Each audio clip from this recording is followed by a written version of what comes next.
Okay. All right. Okay. I think it's every episode starts like this with me just kind of floundering around trying to click all the right buttons, finding a song.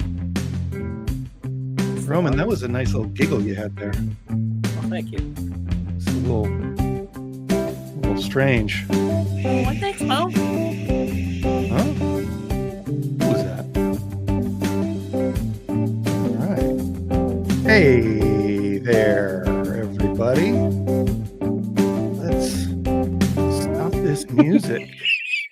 What are you laughing at? Who's Jeff? What are you? That was beautiful. Oh, you've never heard that part of the song? Smooth. You never Very heard that part smooth. of the song? Thanks. No. Thanks. Welcome, everybody. It's Comedy Place Presents, a perfectly acceptable podcast starring me and Roman and Jeff. No. We do have a 2 Data Bro minimum on this podcast. We just swapped one from Japan with one from Canada. Right. Jeff's out of town. Yeah. Jeff's gone. So we're here live with our friend Brian Garside. Hey, He's Roman. waving. Hey, Just in hey, case Brian. you're not watching Hey, the show. Hey, Roman. Hey, it's Brian. How you doing? Good. So excited. Good.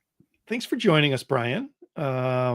This is the comic book podcast from the heart of the soul of the bottom of comic book Mecca, Bellingham, Washington, but also from London, but not that London.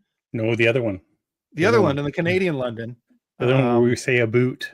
Right. We're spanning all time zones here from west to east. Yeah, I'm so all tired the time zones. I'm so tired.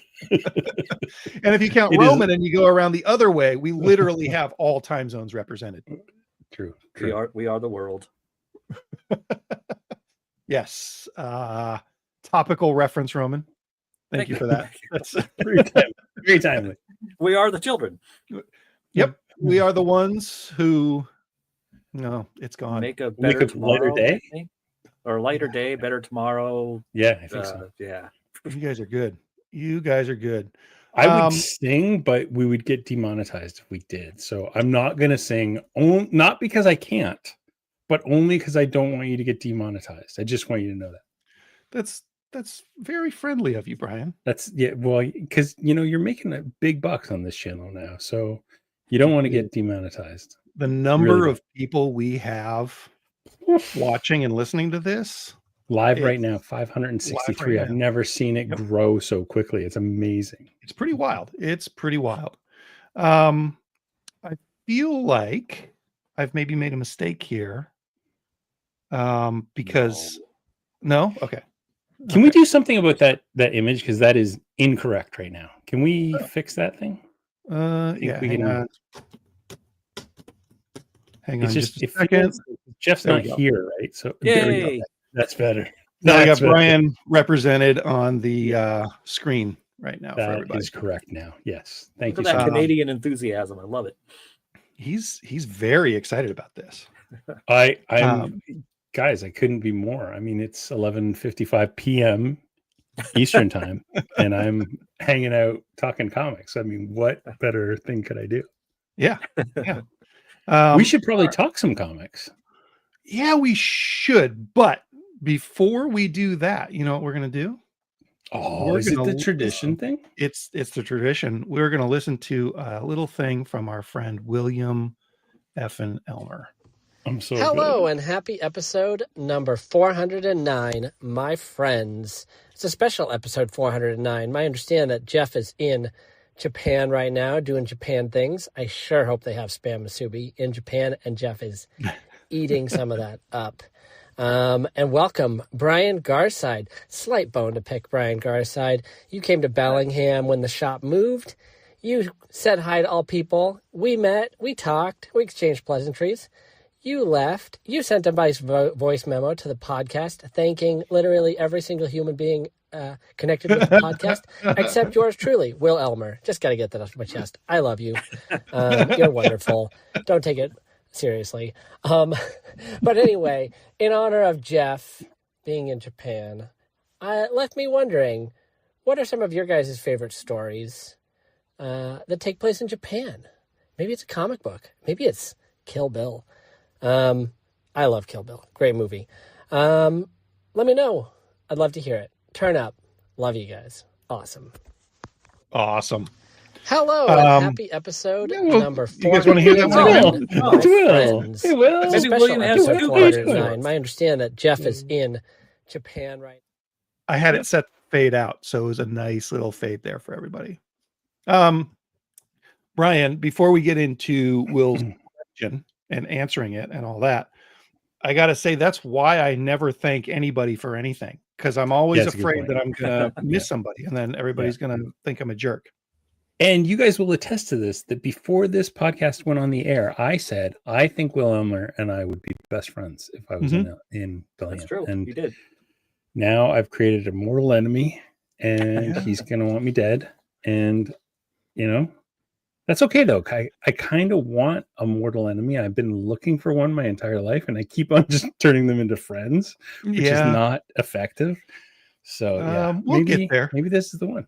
We'll get there. I'll shave my head and people will start confusing me for you. Oh, just wait until that day happens.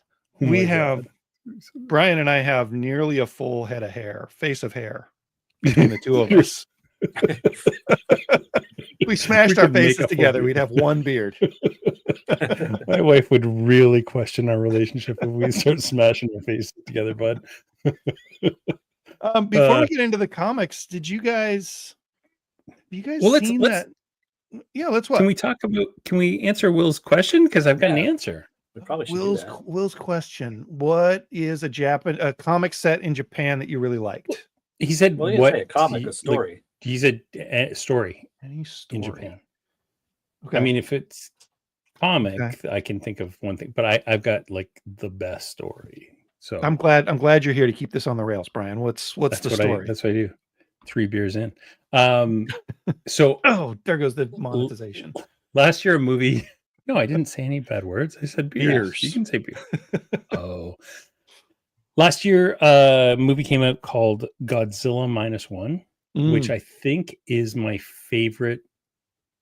It's definitely my favorite Godzilla movie, and it's the first time I really understood Godzilla and like a core concept. I've always thought Godzilla cool, big,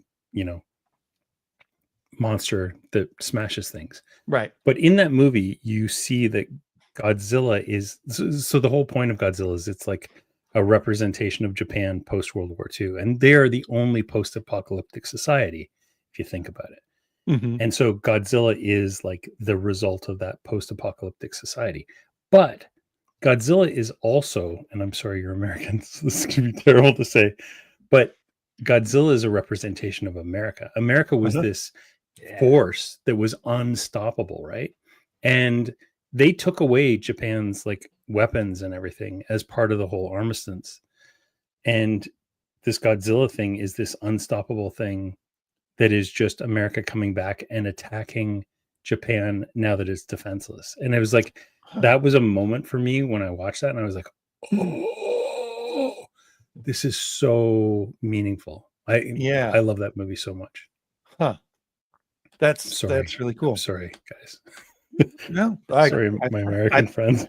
I think that's fair. Y'all were the baddies. We were the bad guys. Yeah. We're number but one. Now we're the good guys. Everything's great. Yeah, now you're the good guys. Yeah, it's fine. I can come into your country whenever I want. Oh wait, no. Roman, do you have an answer to this question that I'm feeling like I'm going to get a F grade on? Sure. I mean, I can do various comics. Usagi Yojimbo. Movies. I mean, anything Kurosawa did. Rashomon, Godzilla, of course. I don't think I used that one. Brian Fortress. Did. Hidden Fortress. I mean, all of Kurosawa's movies are all set in Japan. They're all fantastic. I'm gonna have to say Tokyo Gore Police. Ooh. Have you guys seen that? I've seen it. Actually, I saw it because you talked about it. Nice. Nice. Did you see that one, Brian? I don't think I have.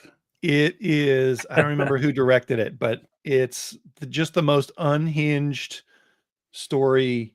Like, I couldn't even tell you what the storyline is, but it includes a woman whose bottom half is a crocodile face, like her legs are crocodile jaws. It's got a quadruple amputee walking around on swords like a spider. Correct. It's got somebody who has their legs cut off and their gouts of blood spray hard enough that they float around the room having a sword fight with their arms that aren't cut off for like 5 minutes. And I think that it has something that the director also did in another movie where when certain characters get embarrassed, swords come out of their butts. And then they face away from each other and sword fight with their butt swords. Yeah, that's totally legit. If you're not sold, I don't know. No notes. No notes. Tokyo Gore Police. My favorite story set in Japan. Did you guys, have either of you seen Begonia? I don't think we should talk very much about it, but no. Saw it. I was going to go see it tonight, but I didn't. Yeah. Oh, what'd you do instead? I cleaned my printer room. I have a room where I have multiple 3D printers and an actual paper printer, and it's gotten out of control, so I had to clean it. Nice. I know. Yeah, I know. So my wife went and saw like some Nuremberg movie tonight. Oh yeah. Yeah. I think it's called Nuremberg. 2 hour and 45-minute movie about Nuremberg. And I was like, I'm going to wait until the real one happens in like 4 years. Right. Oh, sorry. 2 anti-American comments. We are getting demonetized tonight. Hello. Welcome to our political podcast. And we agree with you about that one. Yeah. So. I know.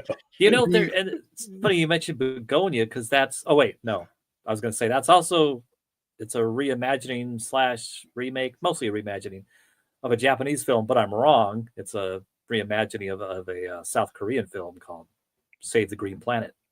Really? Which is an excellent movie. In fact, when I was watching a Misery remake.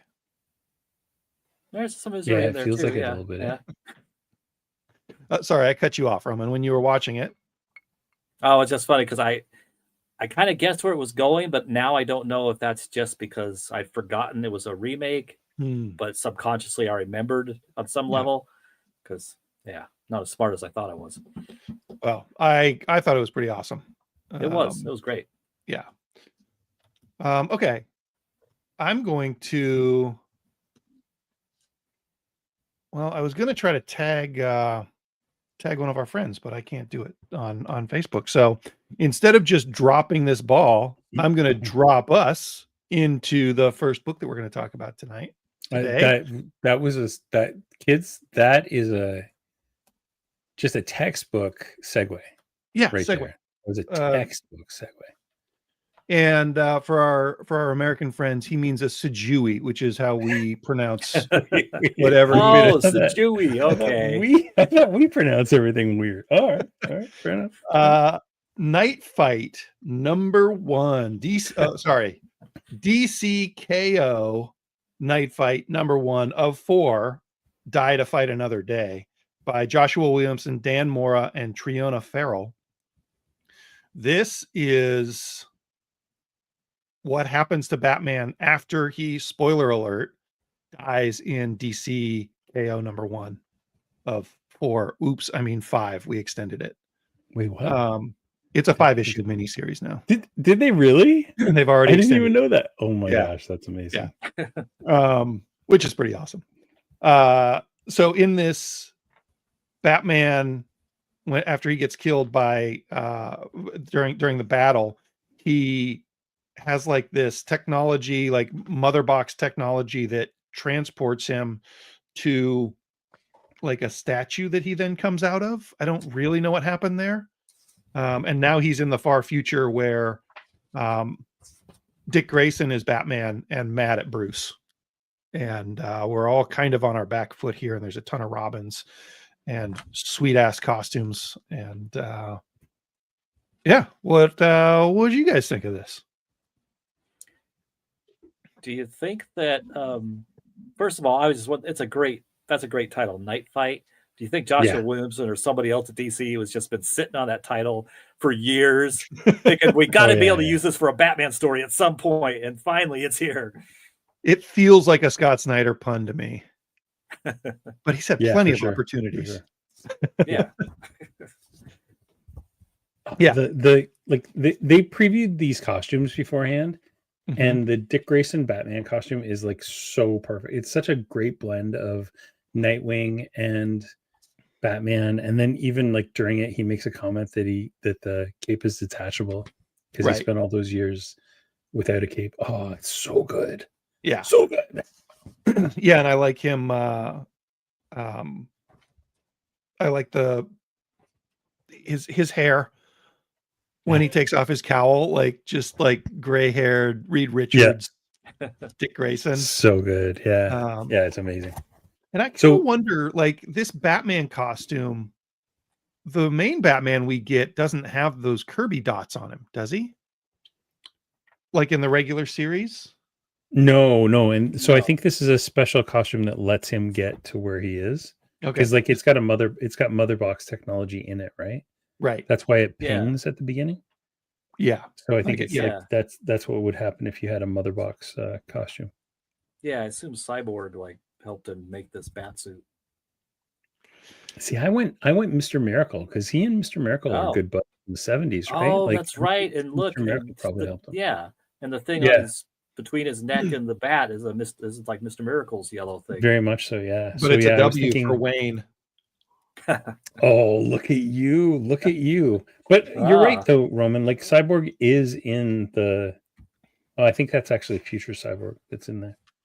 I love the whole like Robin, like there's a whole army of Robins in this, and it's obvious that like Dick has raised this whole group of Robins because he's a leader, and he's more than anything, he's like a leader of teens, which that got gross. Right. Never mind.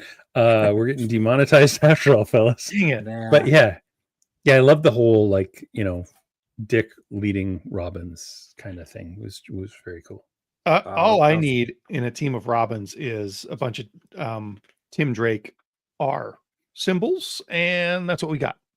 Everybody's got a Tim Drake R on their costume. Fair, yeah. And it is the best. Here's something a little bit weird about this book. I didn't look at the credits before I started reading it, and I got like 5 pages in, and I was like, "Oh, this is Josh Williamson."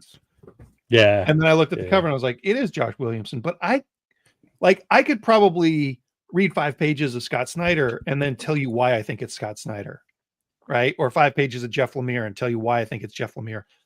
I don't know what tipped me off that this was Josh Williamson, but I knew it with 100% certainty just a few pages in.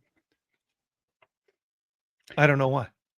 Josh Williamson writes the most like Marv Wolfman of any writer I've ever seen. Oh. There's a lot of exposition, but it's always in like kind of the boxes. And there's even the dialogue. There's a lot of dialogue, like way more dialogue than you see with other writers. So I think he's just like our most Marv Wolfman writer. Interesting. Right now. And man, Dan Moore is a machine, eh? Like that guy's doing 75 books right now. Yeah. For 14 different publishers. Like it's insane. Dan, go. It's pretty great. He must have cloned himself. Or he just can draw with both hands. And feet. Feet, yeah. So do we think that this is the future of the DCKO? Because they it's all these people were trained by the Titans. They weren't trained by Justice Leaguers, right?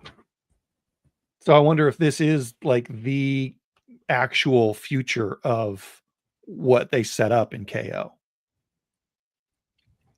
I kind of took it to be like a future. Like every one of these deaths is going to give us a different future that might not have happened. From what I thought this book was going to be, I thought it was going to be Batman dying at the end of every issue and having to regenerate at any time that he wants. And I think maybe I was mashing it up the the way the rest of the stuff is going to work, like the DCKO stuff. Like I think some of those battles are going to be 3 issues where you have a fight and then you get to respawn from any point in your life, past, present, future, and maybe even any Elseworlds as well. That's cool. Oh, that totally opens up. Oh yeah, that's a Isn't cool that idea. smart? The thing I keep coming back to with KO is that's smart. Like it, Yeah. I don't even care if it's going to be good. It's smart, and it's going to just be bombastic and dumb and fun. Yeah, I agree. Yeah. What did you think, Roman? I didn't expect to like this, and I liked it. Great Dude, setup, that's been great DCKO the whole time. It's like I don't expect to like this. Is gonna be dumb fun. Well, the whole time crap, it's only been fun. like 2 issues. I know, even but even the cover, and he doesn't pick one up in the issue, but as soon as I saw this cover, I was like, Batman's got an awesome costume, and he's got a Klingon bat'leth, or however you say that, Klingon bladed weapon. Yes. Yeah, and it's not in the issue, but he's got. I just love that he's got one. Mm-hmm. Yeah. Yeah, I thought think they're going to give us Star Trek people? They can't, dude. can You've seen like absolutely. They can do whatever they want. I don't know if you've seen the teaser that came out in New York Comic Con, but they've got like Vampirella coming in. Like it's insane. Madman, maybe. Yeah, Madman was in there. Yeah, there was. Yeah, it was insane. Annabelle from. Well, I meant, does DC, can they do Star Trek characters? Are they owned by the same company? No, but neither is Vampirella. Well, I didn't know that was Vampirella's Harris, right? From They even had Samantha Strong from Beneath the Trees. Like it's so What? Oh my god! Yeah, it's bat crap crazy. The Homelander, Homelander's in it. Yeah, right. Yeah, dude, this is my first rodeo, pal. I know how to keep us from getting demonetized. What do you guys? What do you guys rate this sucker? I think I got to give it an 8.5. I think it was really solid. Romy, I'll give it a solid 8. I love the fact they worked in Lazarus Pits, making everybody crazy, and tied that into current continuity. Mm-hmm. Cool stuff, dude. That last page alone, page alone gives it a 9 because the last page. Oh, the statues. And are we allowed? How much spoiling can we do? Can we do all the spoiling? We can do all the spoiling. At this point, if you're watching or listening, you're going to get spoiled. What? Because you killed them. Bruce killed them? He killed Robin? Only in this reality. It's amazing, though. We don't know which reality this is. Like, that's, so good. Yeah, I give it a solid 9. 9 out of 10. It gives us an average of 8.5, boys. That's a good book. That's true. Good solid go and read it. What do we get next, Django? Well, I think we should probably just keep this Batman train rolling, right? And let's talk about Batman #3 by Matt Fraction and Jimenez with Tim Mori on colors. Dude, this is a pretty comic. This is a topical comic.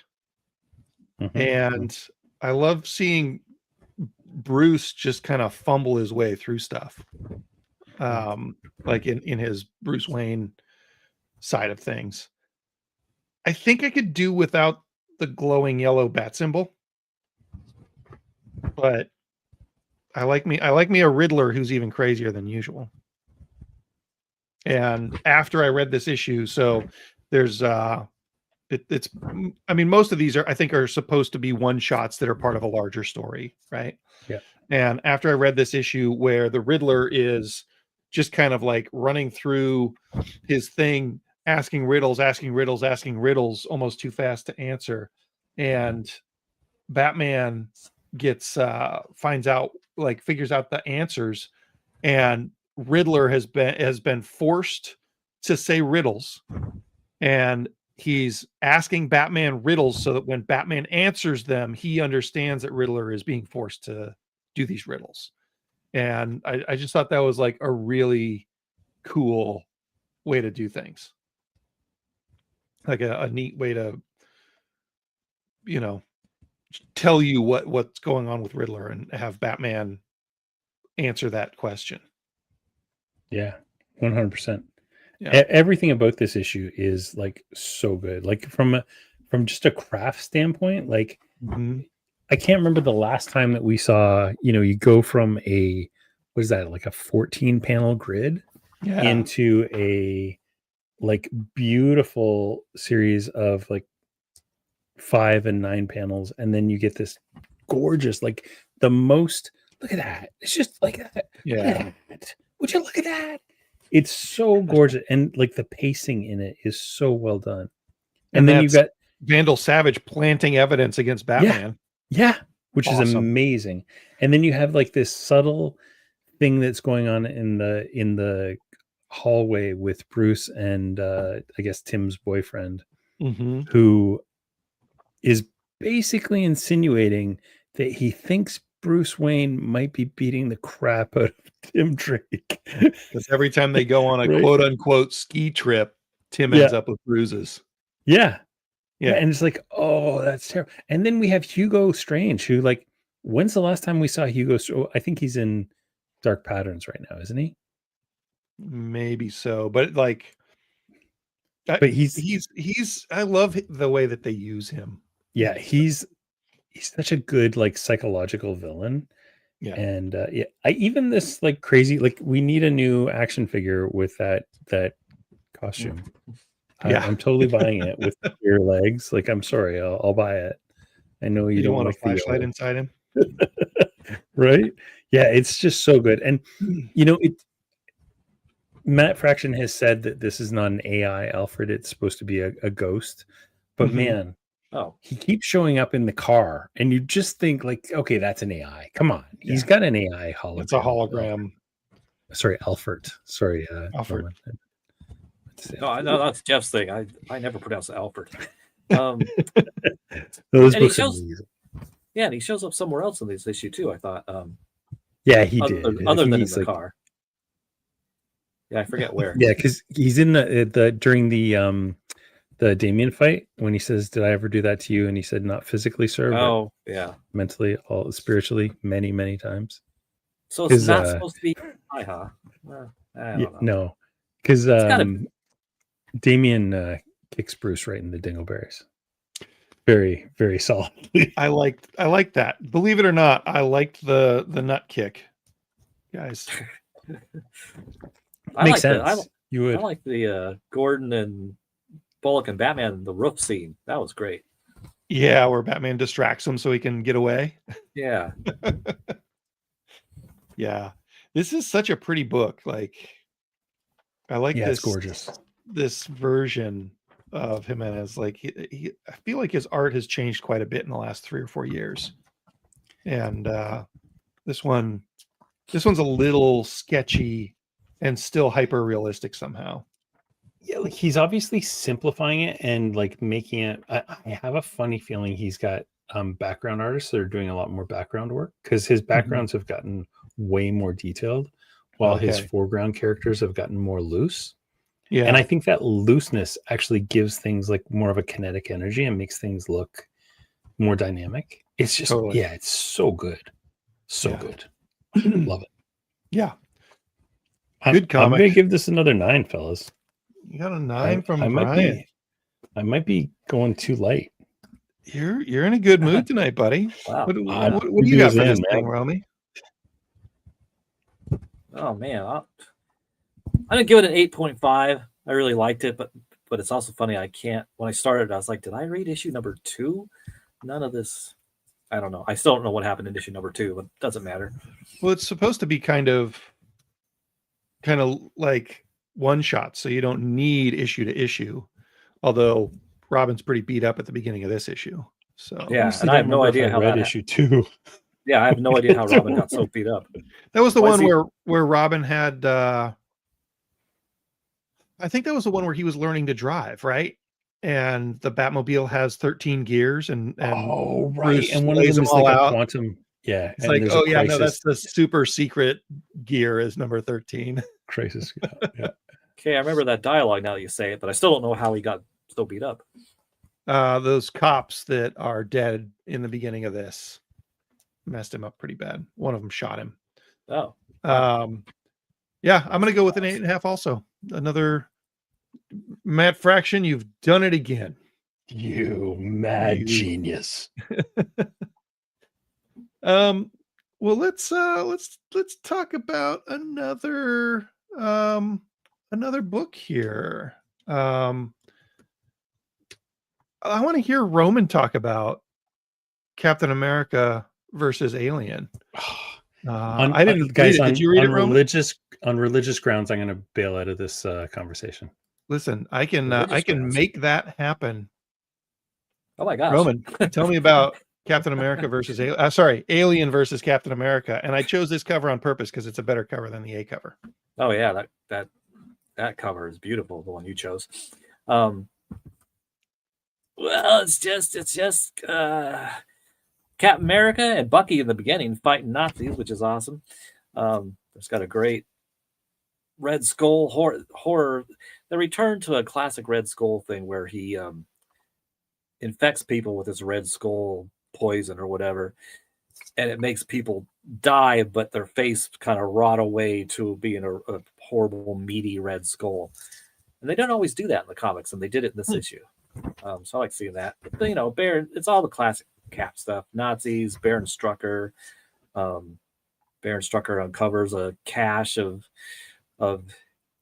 hidden artifacts, relics in this old tomb, and there's a bunch way down deep. There's a bunch of xenomorph eggs down that they find, in which they stupidly disturb and get little facehuggers flying everywhere.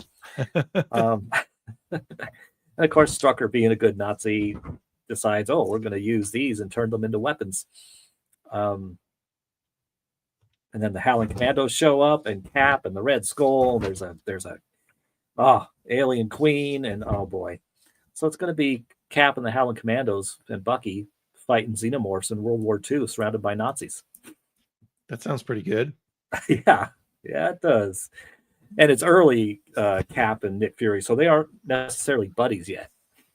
Right. So they're just they're just hanging out and rescuing each other. Yeah, but also sniping at each other. I mean, not literally sniping, you know, harassing each other because they gotta, like, you know, prove who's dominant and all that macho bullshit, which is always fun to watch, to read. Who's drawing that? Who is drawing this? Where's the credits? Credits. I'm looking for the credits. They're not on the last page, and they're not on the first page. I'll bet I can find them. Oh, here they are in the middle. Frank Thierry is the writer, and Stefano Raphael is the artist. Huh. And Lionel Francis Yu is the cover artist on the main cover. Yeah, the main cover. Who is it? This is Panosian, the one that we're looking at right now. Yeah. Okay. Yeah. So I'm excited for this series. I mean, it gets in the action right away and sets things up, and it's going to be cool. So does it feel like we have a situation like the Predator stories? Like, is this related to the Predator story that they're doing? Because, like, the Predator run that they're doing is super brutal, and it's killing all of our favorite heroes. It doesn't feel like it, honestly. Yeah, I don't think it's going to be that brutal. I don't think, you know, Nick Fury or any of the commandos may necessarily, at least the main ones, are going to get killed, anything like that. Okay.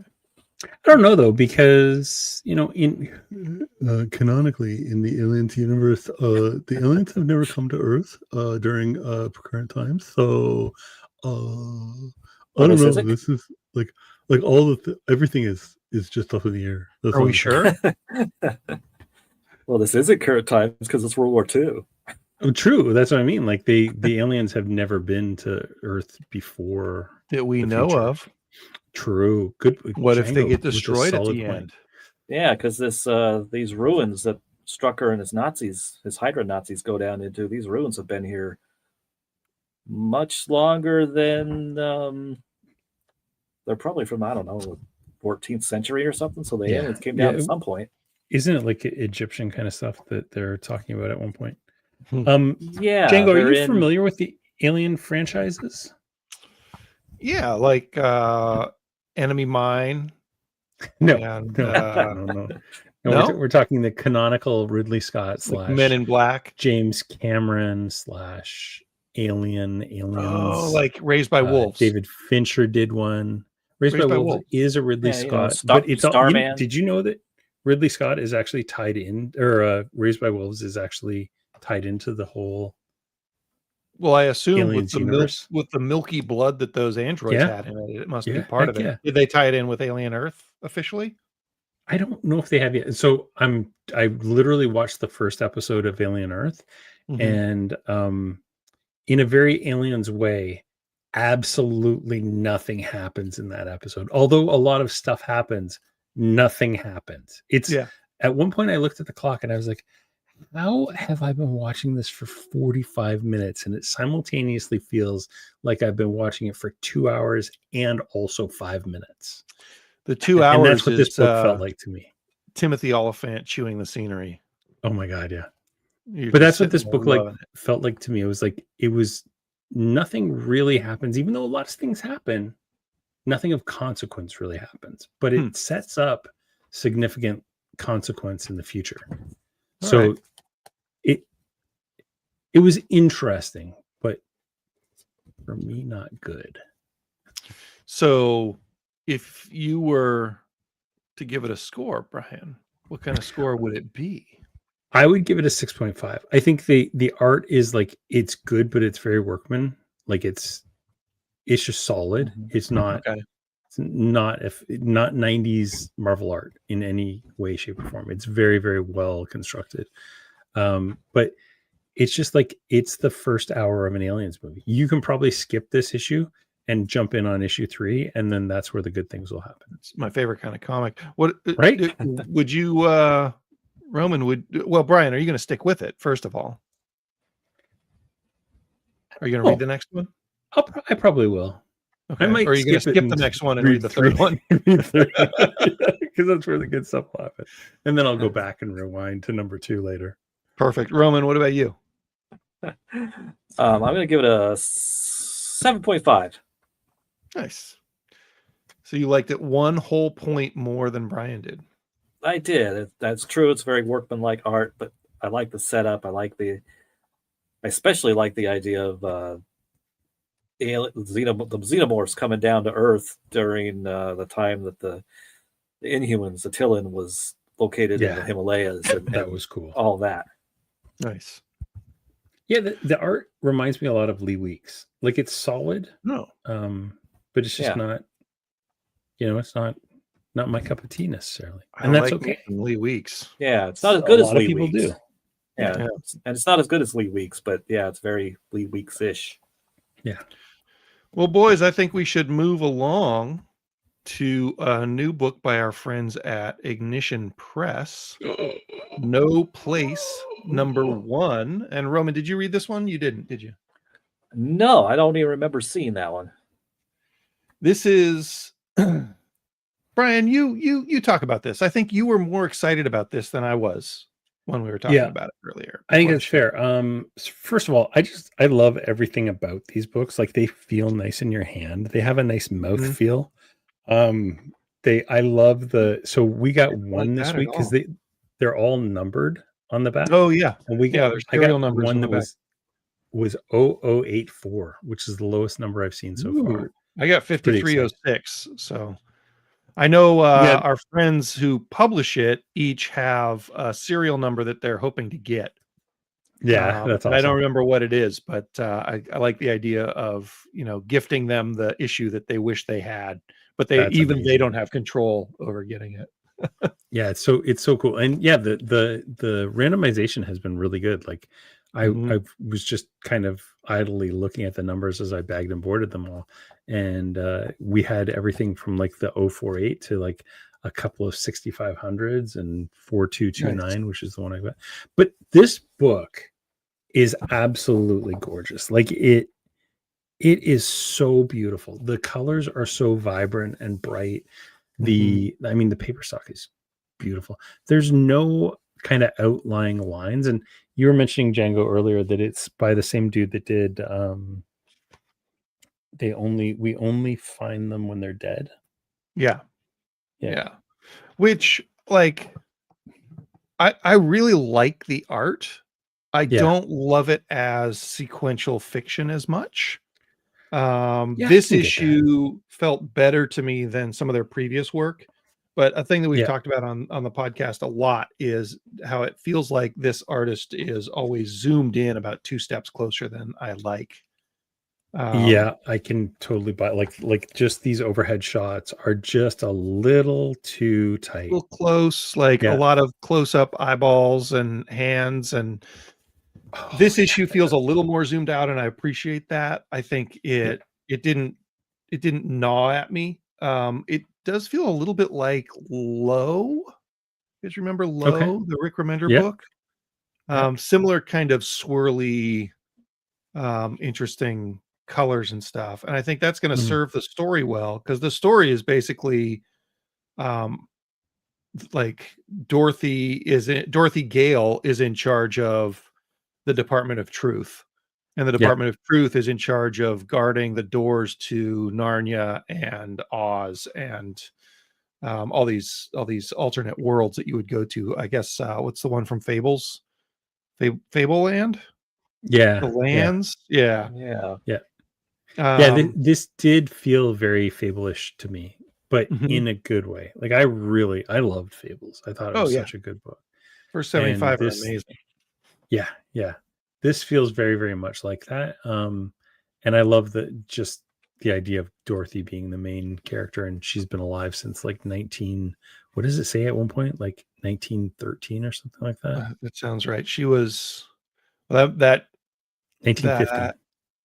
What is that? It's 100 years old. Is that how old the story is? 100 and some, 110 years old. That's wild. She was the field specialist from 1915 to 1984, and she's been the Nether operations director from 2022 on. And if you look at the page where she's kind of introducing that stuff, there's also Tom Sawyer and Alice in Wonderland. I don't know who Maria is. She's a field expert from 1947 to 1951. Lilliput? Was there a woman in Lilliput? I don't know. I feel like Lilliput was Gulliver, right? Yeah, Gulliver's Travels. Yeah. I don't know. 1947 to 1951. Yeah, so cool. This stuff's great. Yeah, I'm going to keep reading this. I'm curious where it's going to go, and it's also like fairly violent and sad. Like there's some sketchy stuff in there. Tim Seeley, by the way, we like Dude's that guy. On fire. Yeah. Babe, he's been Feral and Stray Dogs and Local Man. Is that Tim Seeley too? He didn't do Feral or Stray Dogs. That was Tony Fleece. Oh God. But he did do Local Man with Tony. Right. But he did what's the Image book that's about to have a TV show? Revival. Oh my God. I love Revival. Yeah. And he did he does a whole lot of hack slash. Right. Which just looks like a bad titty comic. And every time I've sat down and read one, I'm like, oh no, this is pretty freaking sweet. Yeah. Like it like leans into the trope of the final girl in a horror thing, and like campers with skimpy outfits and stuff like that. But it's actually really good sort of satire and parody and stories with heart. So yeah. What do you rate this guy? That's hard, man. This is a hard one for me. I'm gonna give it a 7.5, and I think that it's probably better than that. I just hold a little bit of a grudge on the art. 7.5. So I am starting to think I might just be an easy because I was pretty brutal just with Aliens versus Cap. So I'm gonna go with an 8.5 because I actually love the art. I think the art like really kind of cemented it for me. And I feel like this is going to be a TV show. Did you say 9.5? Just no 8.5. 8.5. 8.5. Don't get. I could see this being a good TV show. Yeah, I think it would be a great TV show. So I'm actually hopeful that this goes on and has legs. I think the bummer would be if somebody else wrote a TV show that was similar but different. Kind of like that, like that happened with Fables. There was the TV show that was just Fables. Like Ever After or something like that. Something like that, yeah. Yeah. I think you guys read a book that I didn't read. What did we read? And I like to hear about Planet She-Hulk. Planet She-Hulk. Planet She-Hulk. Yeah. Tell me about it. Well, I will tell you, I am not super up on my Hulk of late. What about your She-Hulk? A little more, but not as much as I'd like to be. But so like it kind of starts off with Hulk's son has died, and I right out of the loop on that. I was like, okay, all right, Hulk's son died. But not the son that you think, it's the other son that you don't really care about. So it's fine. He had an expendable son. We have all got at least one expendable kid. Yeah. Hulk It wasn't No Scar. right? Yeah. Yeah, it wasn't Scar. It was the other one that nobody cares. and Nevo. No, sorry, Hiro Kala. That's his name. Paper cut is what that translates to. Really, we call him dead guy. So dead guy is dead, and they're at the funeral, and then She-Hulk goes into a bath, as you do in any She-Hulk book worth its salt. And then we get a big kaiju fight, and then we get a wedding, and then we get a murder. And I gotta say, like, I was entertained the entire time. I went into this thinking, yeah, I'll just read this, but I'm not really super excited about it. But it was fun. This was a solid, fun comic. I enjoyed it. There's a little political intrigue. There's a good little murder mystery now. Yeah, I enjoyed it. Roman, what do you think? It was fun. Aaron Cooter is the artist, and great art. And I haven't been reading Imperial, so I guess this spins out of events in Imperial. Where the Hulk and She-Hulk were back on Sakaar, and Hulk he asked She-Hulk to stick around there for like 5 days while he goes and does something else, and just her stick around so there's a Hulk in charge of things, so it doesn't descend into chaos. And then he disappears, and weeks pass, and so she's stuck there, being the de facto ruler of this place. And she doesn't have a ship to get off the planet, which is like such a great little detail. It's like, they don't have ships on Sakaar. Yeah, and she wants to go make a deal with some scuzzy merchant that has ships, and that becomes a whole mess. Just some good setups. Written by Stephanie Phillips too. I didn't realize that. She's quite the writer. Yeah. Let's get some numbers from you guys. Oh boy, I can't decide. I'll give it an 8. Roman liked it. The art was great. It was fun. I mean, it's just a great space gladiator Hulk story. You're a Cooterman. If Roman says he's a Cooterman, I think you'll agree. Oh yeah, I'm a Cooterman. So I gotta say, I went into this not expecting to enjoy it, and I didn't think I would read number 2 when I went into it. And after reading it, I will definitely read number 2, and I'm going to give it an 8 as well. Nice. It is a solid comic this week. It was a good week of comics, guys. Yeah, it was. Yeah, like, I don't think I read a bad comic this week. Like, the worst comic that I read was Captain America Aliens, and it was still decent. That's still a good comic. All right. Well, we have a couple more to talk about here. And Brian, we're going to talk about one that you didn't read. This is not even a comic. I didn't read it either. Oh my God, you guys. I'm going to. Guys. Dude, I desperately wanted to, but they bought my copy. One of my customers bought my copy. And I'm going to read Sean's copy when he's done, because I don't I didn't want to deprive the shelf of this cool thing.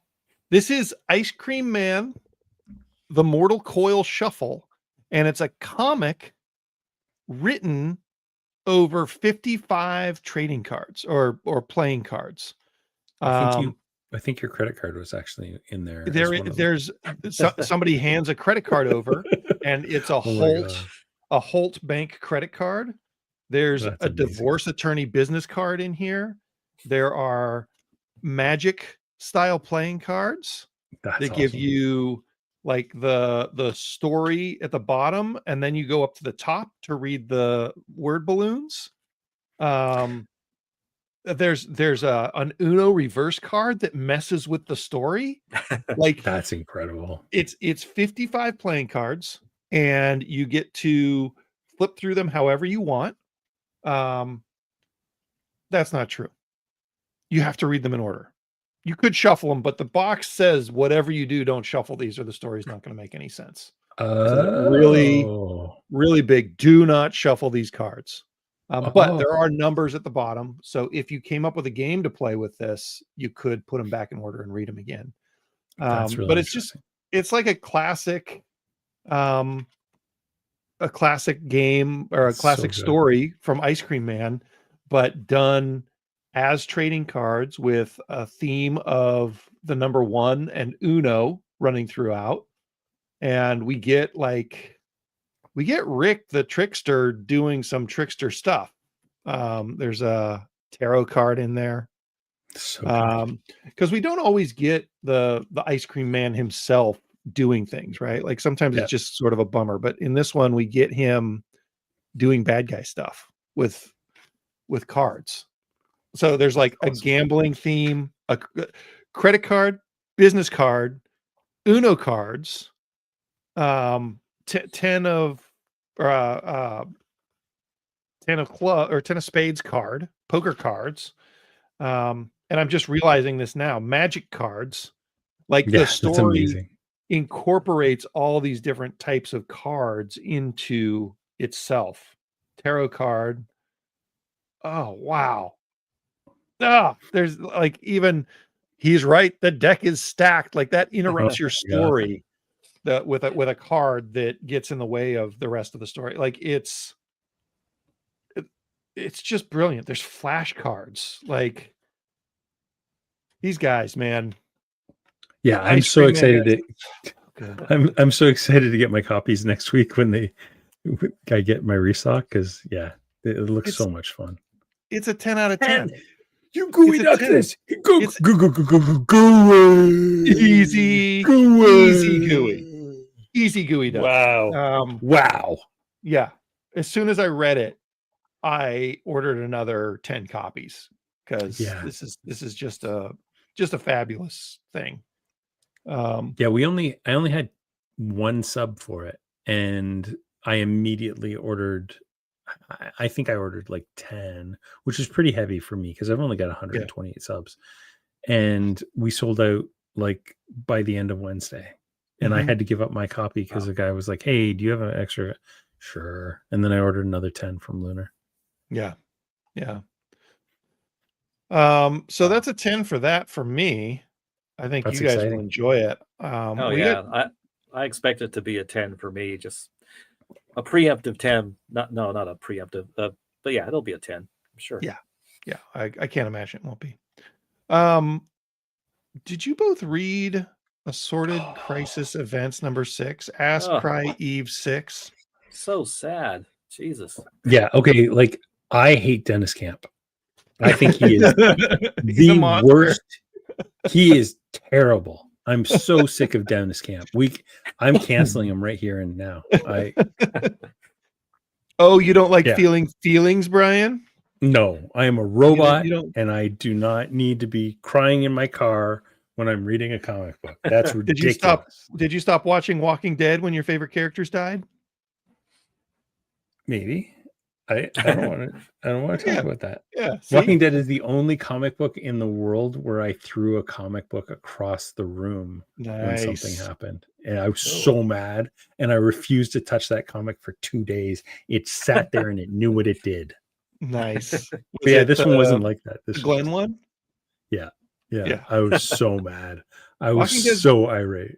That's one of the few comics that actually gave me like scared guy chills. Yeah. When the 100%. Whisperers happened. Whisperers were so scary. Freaked me out. This one, Assorted Crisis Events number 6 by Dennis Camp and Eric Zawadski. This whole series has been people displaced in time somehow. And this is the first issue back because we expected it to end after number 5. This is the first issue back. Each one has had a different sort of time related conceit.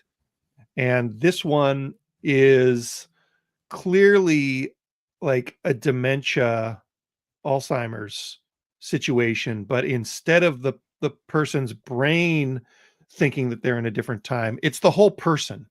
So when he's acting like when in the real world somebody would be acting like a child, he is a child. He's not, his brain hasn't gone to this other time, his body has too.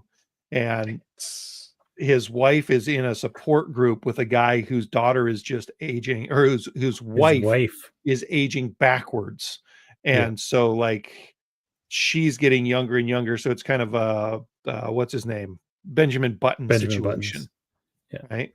And when we meet her or him, his wife is like young enough that they say in 6 weeks her lungs will not be able to support her because she's regressing so quickly. It's heartbreakingly tragic. And the whole thing, like the way the story is told is super interesting, but the story that it's telling is also interesting and heartbreaking. Like it's this is not a far stretch to imagine that this is what it's like living with somebody who's going through that kind of stuff with their brain at the end of their life. Yeah. If Dennis Camp hasn't gone through something, he knows somebody who's gone through this because like this hit pretty hard for me. My mom passed away last year, and towards the end she had cancer and she started having memory things. And I only experienced that for 6 months. And I know people who've had loved ones who've had Alzheimer's and had that go on for years and years and years. And that 6 months of seeing my mom like disappear and then reappear and then disappear and reappear was, this got to me. This hit me in ways I haven't had a comic hit me in a while.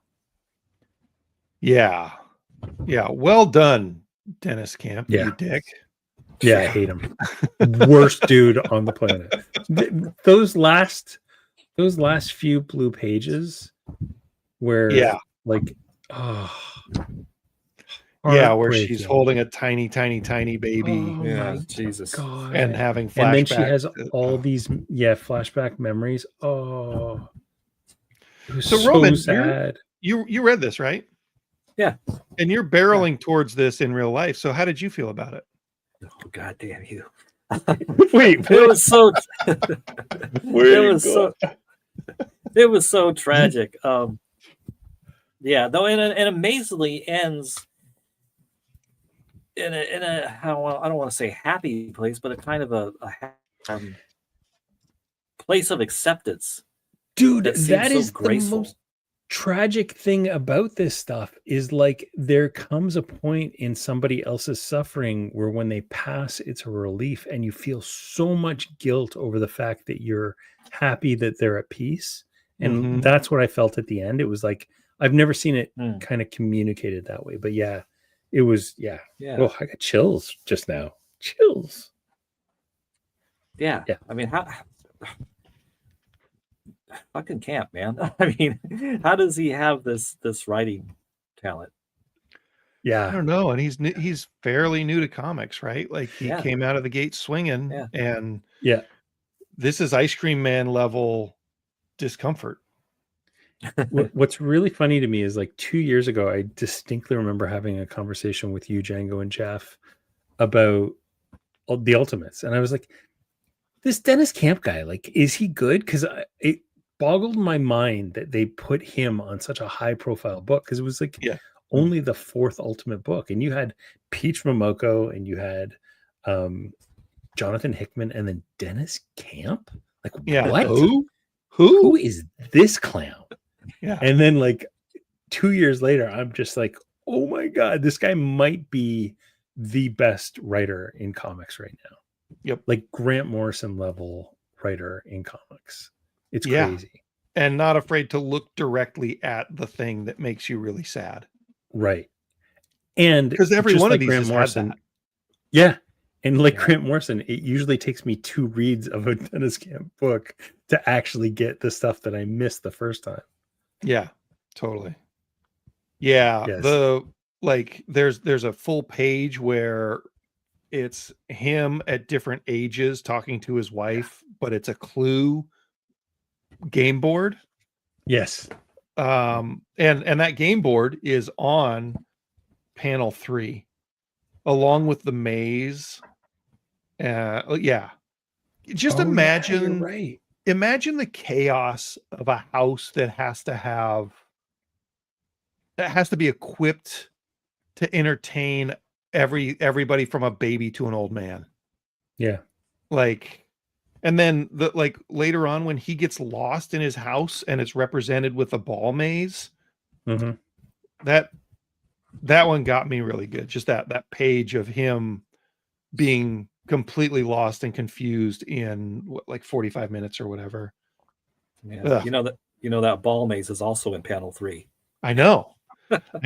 Like it's really good sort of. Yeah. Yeah. Roman, do you have a score for this? Well, obviously it's going to be a 10. I was going to get the gooey duck image, but it feels really inappropriate. It really does. Yeah, it does. Oh, I'm 100%, like, as much as I hate Dennis Camp, and that guy can go F himself. Yeah, this is a solid gooey duck. This is a 10 as it gets. Yeah. I'm with you guys. That's a 10. That's a whole bunch of 10s. Yep. Such a good book. Such a good book. Super highly recommended. The first volume is out already, so check your local comic shop, especially if it's Comics Place in Bellingham, Washington, or Earth 519 if you're in London, Ontario, Canada. Anywhere in Canada, we'll ship across the country. Yeah, you ship to the U.S. We do not actually. I do not ship to the U.S. because it's okay. We don't ship to Canada. You shouldn't. Like, they're charging tariffs and in a stupid way that it's just dumb right now. So I refuse to play their games. I used to have a business that did custom t-shirts and stickers, and I shipped to Canada once, and I shipped a month before the concert for this band, and 3 days after the concert it showed up. And since that day, 19 years ago, I haven't shipped to Canada. Well, dude, I have things I want to send you, Brian, and I haven't shipped you anything because I'm just like, no, if that's how it's going to be, never again. In 2005, I bought comics from Midtown Comics, and I ended up getting charged $65 in duty on $62 worth of comics. And I started a comic store because of that. So, as you do. I'd like to give one really quick shout out, and if you guys have something that you want to shout out as well, you could do that. But I just want to say that I read a book today that I didn't download an image for. It's called Space Scouts. It's Space Scouts #1, and I really enjoyed it. It's Matt Kint and David Rubin. All right. It's a magazine size, and it's basically 1,000 people from all across, I think it's all across the planet, maybe it's all across the galaxy, have to compete in a game show. And we're following a character who, over the course of the issue, ends up being one of 10 people after the 1,000. And it's just awesome. David Rubin, Matt Kint is fun. Cool stuff. So I recommend it. You guys have anything you want to shout out before we talk about our final comic of the evening? Roman, you got anything? I forgot what our final comic of the evening is because I don't know if I should do a shout out. Oh, okay. Yeah, I can do a quick shout Comics out. the magazine. That's the final comic. Right. That is. Oh, is it? Oh, sorry. That's Never mind. Spoiler alert. Go ahead, Roman.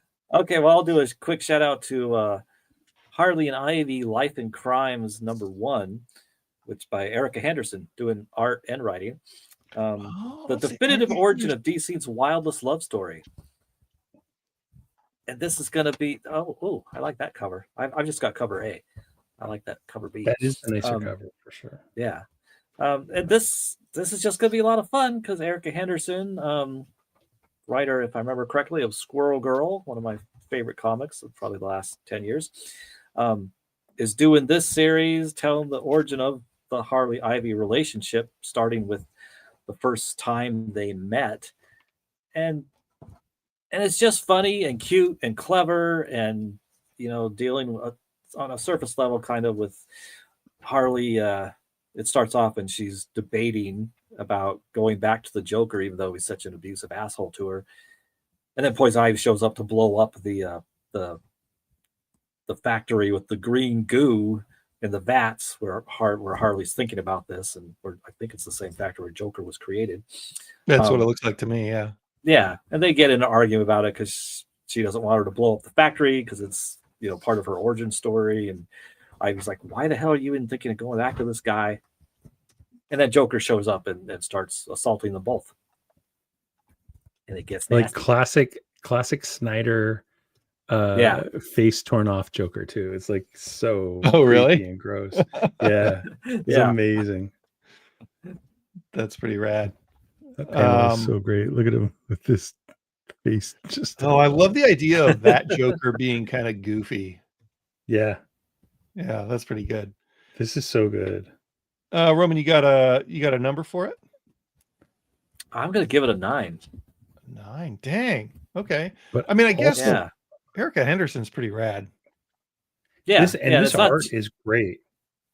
Yeah, the art. I mean, it's not just funny, but there's I think Brian just showed it. There's some pages where after Joker shows up where it becomes kind of terrifying all of a sudden. Mm-hmm. Nice. Yeah, it's very Darwin Cook, like very simple lines, but like a lot of action going on, and the panel layout is really, really nice. This is a really nice book. Huh. I'm gonna read this as soon as we're done here. Nice. Oh, you should. Great. I do have 2 quick shout outs I'll give. Yeah, do it. So Adventure Time #7 out this week. You remember that fantastic or the Ultimates book where there was like 4 different storylines going on at the same time? Yeah. So this one has 2 different storylines, and I'm pretty sure it takes place over multiple issues. And that if you were to take the storyline that's going on in the bottom and loop it around when this gets to the end of its story, I think it will loop back to the beginning. Awesome. And this I think is the midway point of that story. That's rad. Yeah, it's really, really cool. It was really fun. Adventure Time is like my favorite science fiction show of all time. Like the lore and everything in that series is so good, and I just love it. I need to muscle my way through the Fire Princess episodes. There's like 3 episodes that I just have not been able to get through. Yeah, I don't know why, but they've been like a full hit the wall for me, and I know I would love it if I would just sit down and finish it. So, what's your other one, buddy? My second one is Absolute Green Lantern #8. Which is the beginning of a new story arc, and it actually features one of my all-time favorite DC Comics characters, who is Cameron Chase of the amazing 12-issue series Chase, which I've tried desperately to convince Django to read. Oh, you are never heard of this book. You son of a... So she actually features very prominently in the series, as does Renee Montoya, and I love how they've just like taken all of the Green Lantern stuff and a bunch of different DC stuff and just kind of munged it into one story. And I'm really, really digging Green Lantern. I think it started off really weak and it's gotten like solid as it's gone on. But yeah, this is one of my favorite books. Well, listen, before we get to that that thing, we've got a special request from Alejandro Gomez. Alex says, I'm hearing great things about the latest Absolute Batman. I'd love to hear your thoughts if you haven't talked about it already. Alex, we talked about this last week on the podcast, but I think that there's nothing wrong with just saying that it is pretty awesome on here. I'm assuming that you're talking about the Absolute Batman Annual. This is like social justice Batman breaking the arms of white supremacists and by Daniel Warren Johnson, who joins the pantheon of fabulous creators with 3 names like Brian Michael Bendis and Philip Seymour Hoffman and Sirhan. Wait, no, that's a different movie. But yeah, just this was awesome. Jeff and Roman and I went pretty deep into this last week on the podcast, so you can find that on our YouTube or on our Facebook or on your favorite podcast feed. But yeah, between this and week, James Herron also has a short story in there, and the art's awesome. And that story was awesome too. That's the backup story, right? It's one of the 2 backup stories. There's also like a 2-page thing that kind of mystified us all, but Absolute Batman. Get it. Also, you might have to get a reprint because it's sold out and going for $20 on eBay or whatever. Yeah, whatever like I've seen it as 35 or something like that. Yeah, it's crazy, insane. It's bonkers. But if you want to borrow mine, let me know and I'll loan you a copy because I'm keeping it to keep it, not to flip it. Also featuring the origin of the new Batmobile. Yeah, that's right. The secret origin. Of the new Batmobile and the secret origin of how Batman breaks an arm. Yeah. In that world. Have you guys heard what Daniel Warren Johnson is doing next? Because I haven't heard anything. No, I don't think so. I'm excited though, because everything he does is so good. I wonder if it'll be if it'll be an absolute thing, or if he's just going to do whatever he wants. Because I feel like he's probably got an image in him, like a another Murder Falcon kind of thing. Yeah. Okay. I want to do a power bomb again. Before we sneak out of here, squeak out of here. Data. Brian, you are somehow involved in this next book, and I feel like I'm involved, but I think I just bought an ad. I think my involvement was just paid advertising for Comic Shop Assistant. It's called Comics the Magazine #0. This is by our friends at Prana Direct Marketing or Prana DM. Direct marketing. That's really smart. Adam Freeman and friends, including Brian Garside. Somehow I became the director of digital media, and I don't know what I did to get another job because the last thing I need is a 18th job. But congratulations, me, new job. It's just webmaster. Don't worry about it. It's probably fine. Probably fine. So this is basically Wizard 2025. They are working on a new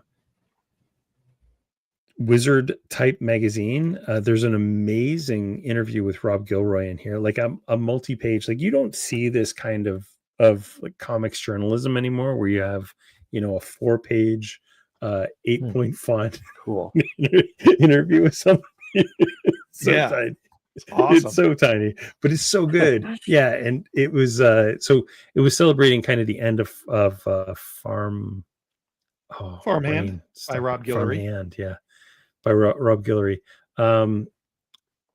Really, really fun story in there, and then kind of some of the Chip Zdarsky ZCN or ZCN, as you incorrectly say it. Pretty sure it's correct down here. Well, Chip wear your pants. Chip actually called it ZCN, and he and I discussed it at length.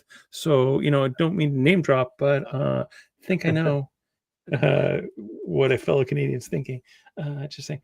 But yeah, it's a fun, like, zero issue, and if you see the Prana folks at any conventions, you can get your own copy. Yeah. Or if you put an advertisement in their book, you'll get a copy. You know? Yeah, we got grabbed a couple copies in New York, and then they sent us a couple copies. We're using them as thank you gifts for people who helped us run Pacific Nerd West. So if That's nice. if you're lucky and we didn't run out yet, we've got a copy for you. It's a cool thing. I actually dug up our copy of Wizard #1 and hung it on the wall next to Comics Magazine #0. Kind of as a joke, but then as I did it, I was like, well, what if it's not a joke in the long run? Like, what if this has legs? And I hope it does. The first issue comes out in January, February. Is that right? March. Okay. Sorry, March. Technically, a lot of months there, everybody. I'm sorry. Yeah. Hopefully, there will be a possibly a preview before that we may be able to look at. Nice. So yeah, if you see it, pick it up. I think it's kind of hard to find right now. Fairly limited. Apparently, it's going for like $30 on eBay. It's like the Batman Annual of Comics News. Yeah. Really? Yeah. The ones I saw were worth more than Wizard #1, which pretty cool. That is very cool. Yeah. No idea of the longevity of that, but yeah. Arsenic Lullaby, our buddy Douglas says, I hope it does have legs. The industry needs more stuff like this. Douglas! 100% we need more stuff like this. True story. I was just showing Arsenic Lullaby to my son Max today. He's an adult now though, so it's okay. Right? He's 17. He needs some dangerous comics. Listen, if anybody listening hasn't read Arsenic Lullaby, it's one of my very favorite gross things. So good. Very, very funny. Douglas sent us some to put out at Pacific Nerd West, which was the convention we held recently, and so we had to kind of gatekeep it because you don't want a 5-year-old getting a hold of that. We'd be in the news, and so we kind of hand chose who got them, and at the end we had a few left over and handed them to our guests. And so watching Steve Lieber read Arsenic Lullaby for the first time, giggling like a child, was a special treat. That's amazing. That's amazing. So yeah. Douglas says 7 years old is fine. Kids need to toughen up, and Arsenic Lullaby will do it. And then he says 5 years old is also fine. I'm going to let you handle that at your trick-or-treat door next year, Douglas. I will say that, like, I am very, very much in the camp of, like, kids needs to find the dangerous stuff when they're in their teens, and the safe dangerous stuff, not the hardcore black tar heroin. That's not safe dangerous, but dangerous things like Arsenic Lullaby that it should feel like you don't want your parents to find out that you're reading this thing. Yeah, because that's the thing that makes you fall in love with the medium, not the latest issue of Spider-Man. I scammed my way into the movie theater and watched Goodfellas. Like the first time I tried to watch Goodfellas when I was a kid, I would have been like 14 maybe. I went to the theater and they said, no, you're too young, you can't get in. So I went back at a different time, and that person let me in, and I watched it, and I was like, yeah, okay, cool, whatever. And then a couple weeks later, I snuck out. I pretended to be sick. I went to bed early, and I snuck out of my basement bedroom and went to the movie theater. It was still light out, you guys. It was like 7 p.m. in the summer, and I watched, oh God, the name just totally left my brain. Bug Powder. William Burroughs Oh, Naked Lunch. Naked Lunch. Yeah. And watching watching Goodfellas was, 3 years too old for me, and I learned some stuff and didn't understand some stuff. And watching Naked Lunch, I was like, I don't think I'm supposed to be watching this. Yeah. Because A, it's really messed up, but I don't know why. I don't know. And B, I don't understand any of this. Like, I must not be old enough for this thing. So like Goodfellas for me, violence, sex, swearing, blood. Yeah, that was a little above my age range, and it was perfect. I needed that thing to be stretched. But Naked Lunch, I'm not sure if I'm old enough for it yet. I'm not quite 50. I was 23 the first time I saw Naked Lunch, because I saw it like 2 years after it came out, and I was still not old enough to understand Naked Lunch when I saw it. I don't know at 54 if I'm old enough to understand Naked Lunch. I've not done enough drugs to understand Naked Lunch. You haven't boofed enough roach powder. No, I just demonetized us. Boof gets you demonetized at any amount of time into the show, right? No, I didn't know. Oh man. Well, then I'm gonna sing. Screw it. I'm singing, fellas. I'm singing. We better go before I sing. That's what we got, everybody. Thanks for hanging out with us while we talked about comics. And while Brian took over the show, Brian, the data bro, the managed comics man, I forgot the word for it. The digital manipulator, director of digital for Comics Magazine. Right. I like digital manipulator better. Yeah, I want to just be webmaster, but apparently everybody has to be a director. So fine, I'll be a director. Fine. Listen, you can get in touch with the show. You can send us an email to jeff@thecomicsplace.com. That'll get Did you Jeff. Get that email fixed up yet? Because you were going to build the alias, right? Did you? No. Had a chance to do that? No, I don't know what you're talking about. Okay, cool. It's email. Like once you get an email address, you can't change it. It's like this. Impossible. It's impossible. That's why you have 43 email addresses. Yeah, I kept making them. I learned my lesson. I don't need a 44th. Jeff@thecomicsplace.com. Send in a voicemail like Will Elmer did, or just send us an email to read out loud. We really like to get those. This whole thing is done in a vacuum. Even when we're doing this live and you guys are commenting and stuff, which thank you. That's super fun. There aren't a lot of you. And I know we have more listeners than this, and I would love to hear from you. And it makes us feel good even when you send us emails that are mean, and we'll probably read it out loud. So, you get famous. And if you send in an email, there's a good chance that you could become the next Brian Garside and co-host the show. It could happen. Who knows? Own a shop and be a director of digital something. Yeah, digital manipulator. Director of digital manipulation. Oh God. I don't know. Like, smash the subscribe. Hit it hard. Yeah. Oh, we're gonna get some mean emails. We're gonna get some mean emails from Arsenic Lullaby. I can't wait for us to have to censor ourselves live. Because so here's the thing about the emails and the voicemails that we get. We don't screen them. We don't read them beforehand. Like I did a volume test before the show, but other than that, we didn't know what Will was going to say. We didn't know that he was going to be a turd to Brian, which I mean, I think tit for tat, if you know what I mean. It's not a turd. Oh man. Now I have to come back to Bellingham, stay in the Garage Mahal again. Yeah, hang out with Will. I think that's about it. I've been Django, and dang, Jeff's gonna hear this. He's probably not gonna listen. Yeah, he's probably not gonna listen. He's busy. Well, he does have like a 24-hour flight back, so maybe he'll listen to this on repeat.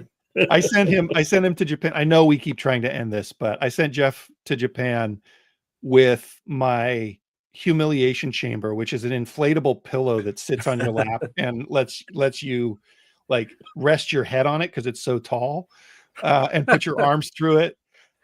He's been calling it the humiliation chamber for a couple of years and refuses to touch it when I bring it on a trip. And he texted me the day before he left. He's like, "Hey, do you think I could maybe borrow that humiliation chamber?" I was like, "Oh yeah, I was going to bring it by anyway. I was just going to tell you, like, no pressure. You don't even have to tell me if you used it. But this thing might make your 300-hour flight a little more comfortable." That's amazing. So yeah, fingers crossed he gets some good sleep on the way home. And I'm Django.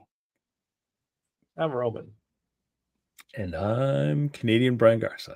Canadian Brian Garside. DM. Digital manipulation. You know, guys, I was wondering. Oh yeah. Oh. Were you